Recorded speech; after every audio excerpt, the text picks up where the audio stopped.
to return. In recent years, I have realized that I now relate to literature and poetry the same way I relate to music. Just as I can get a strong desire to listen to a certain song, today I can get a strong desire to read a certain poem, an essay, or a certain chapter of a novel. This is a new side of reading for me. A side I didn't really understand the importance of before.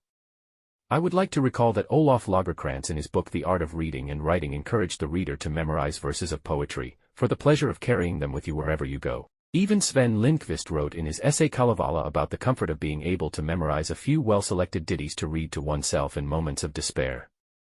I've probably had one or two favorite poems over the years, but I realize that something has changed. Possibly it was the process by Kafka that made me discover the happiness of return. Pretty soon after reading it I realized I wanted to read it again.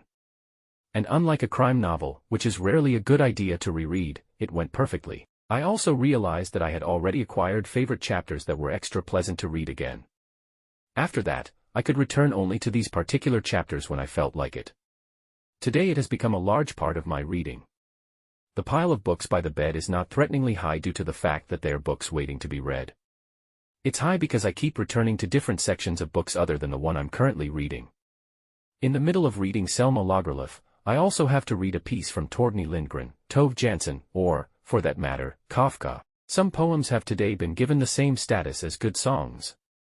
In the same way that I sometimes have to listen to Letter to the 10th Floor by Thastrom, I sometimes have to read the mysterious poem The Ballad of the Three Hanged by Bo Setterlind. And just like in the song by Thastrom, I already know what's coming. I know the text, but as you know, the content can be so much more than that. There are so many different ways to read. I am not and never have been a bookworm.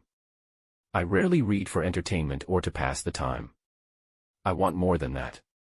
I jump between different books, let myself be led from one to the other and therefore usually have 3 or 4 books going at the same time, if not more. It's really no weirder than watching several different TV series at the same time. When I'm asked what I'm reading right now and if I have any reading tips, I usually have a hard time answering. 4, 5, 6 books quickly pop into my head but I don't know which one to choose to say I'm reading right now. And which one is good. Very rarely is it about a few kiosk overturners. Nowadays, I have memorized a few well-chosen books that I can at least recommend to anyone who wants tips on something good. I find it all the easier to recommend a poem, an essay, or a chapter in a novel. Unfortunately, it is seldom that anyone asks for it. Just today I recommend, if someone were to ask, The Ballad of the Three Hanged by Bo Setterlind. Not because it is edifying, ingenious, or because it should be read. That's what I oppose. But the enigmatic nature of the poem never ceases to fascinate me. It's one of those texts I return to when the spirit strikes me, but despite its simplicity, I still don't really know what it's really about. And that's probably what makes it worth returning to. MATTIAS is an author and illustrator.